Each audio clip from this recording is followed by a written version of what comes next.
자, 제가 질문을 하나 하겠습니다. 복싱을 하실 때 스피드, 속도라는 것이 과연 빠르기만 하다고 좋을까요?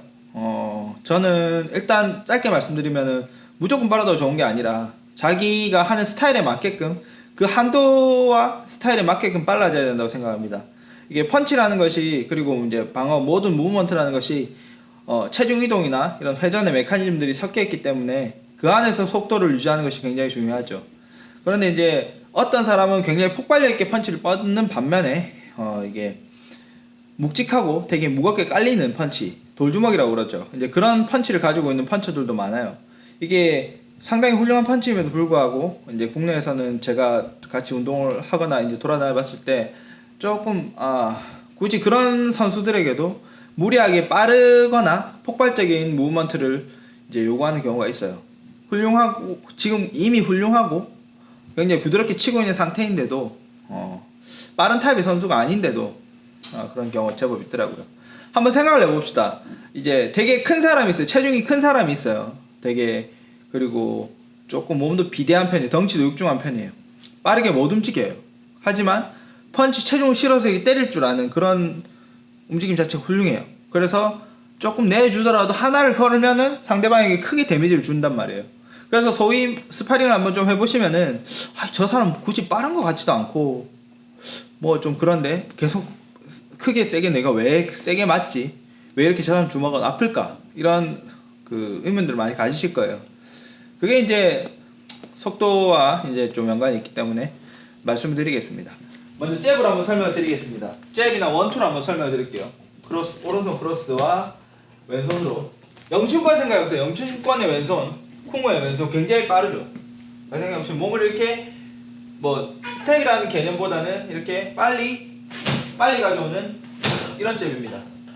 이런 잽입니다. 이런 식으로 펀치를 가까이 근거리에서 원투 크로스까지 꽂게 되면은 이런 느낌이 되겠죠.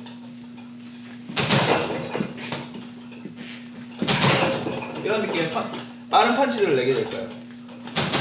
이런 식으로 빠른 펀치를 내게 될 거예요. 하지만 잘 생각해보시면 우리가 체중이라는 것을 전달을 하기 위해서는 이제 부드럽고 무거운 펀처들을 설명하게 되는데요. 체중의 전달이라는 것들이 있습니다. 여기서 만약에 라이트를 손과 어깨만 한다고 생각해봐요. 빨리 칠 수 있어요. 그죠? 빨리 칠. 심지어 이런 스냅, 이런 자잘한 스냅까지 주지 않고 그냥 쭉 뻗어버린다면 이거는 빠를 수 있습니다. 빠를 수 있다고. 빨리 되죠? 그런데 이게 또 한번 생각을 해보자고요. 발이 이렇게 체중이 실린 상태에서 몸이 틀어진 상태에서 제대로 앞발에 체중이 전달되면서 헤드 무브먼트와 어깨 모든 스냅이 다 돌아가면서 강한 크로스를 부드럽게 내가 무브먼트 포지션을 잡은 다음에 뻥 넣었으면은 이런 것들은 스피드가 굳이 빠르지 않아도 아주 기가 막힌 타이밍에 부드럽게 펀치가 들어가면서 세게 칠 수가 있는 거죠. 강펀치라 그러죠.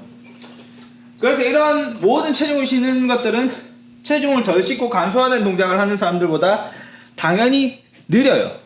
그런데 그런 것들을 적재적소에 이어서 또 치는 타입들을 돌주먹이라고 그러고 뭐 그런 소리들을 하드펀치라고들 많이 하죠. 하지만 또 이제 속도로 이제 빨리 쳐서 그 속도로 세게 치는 경우도 있고 타입들은 아주 여러 가지입니다. 그래서 하드펀치와 이제 무겁게 이제 치는 선수들은 뭐 게나디 골로프킨, 카넬로 알바레즈 중량급 선수들도 물론 있지만은 경량급에는 뭐 룽기사 이스리 사켓, 뭐 키스 서먼, 뭐 여러 가지 선수들이 있죠. 키스 서먼 좀 탄력으로 칩니다만 여러 가지 펀처 타입들이 있는 거예요. 반대로 또 이제 스피드 쪽을 보시면은 뭐 이노우에 나오야 매니 파키아오.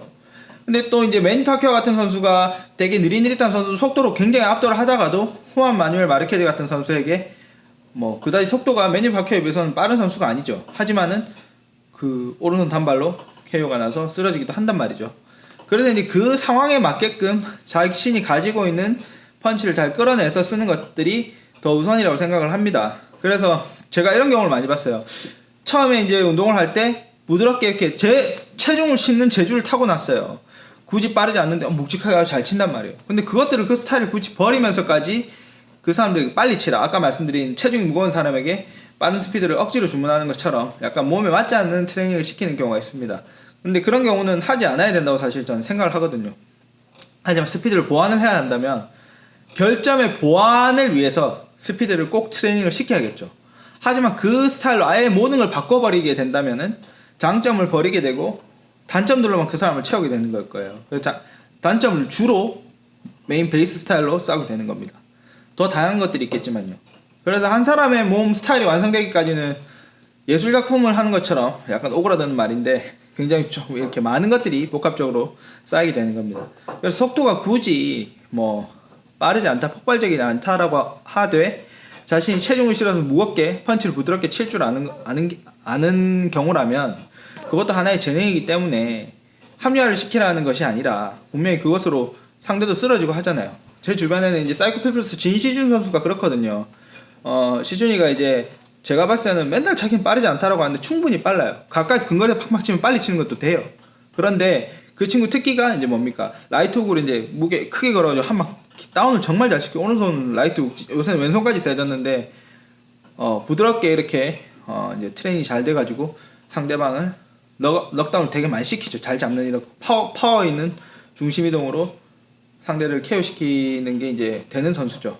그런데 이제 맨날 고민을 하더라고요. 이제 근데 그런 고민들을 하는 사람들이 또 한둘이 되게 많으시더라고요. 그래서 이런 내용들을 한번 제가 말씀을 드려봤습니다. 굳이 빠르게만 하기 좋지 않다는 점. 그리고 빠르다면은 당연히 빠른 상태로 연타를 무리하게 많이 내다가 자기가 크게 돌려 맞아서 제어가 안 될 때는 크게 맞아서 상대방 펀치에 그냥 가는 수도 있어요. 무조건 빠르다고 좋은 게 아니라 그게 컨트롤 아메리칸 보세요. 연타를 무리하게 많이 내다가 거의 KO를 많이 당하거든요. 그런 경우도 있습니다. 그래서 그런 부분들을 좀 참고하셔서 너무 좀 빠르기만을 강조하는 이런 훈련 문화가 약간은 더 많은 사람들을 배려하는, 빠른 것도 중요하죠. 그래서 빠른 사람들은 워낙 많으니까요. 그런데 여러 타입들을 좀 더 존중하는 그런 훈련 스타일들로 좀 많이 다양해졌으면 좋겠습니다. 아무튼 오늘 여기까지 하도록 하겠습니다. 감사합니다.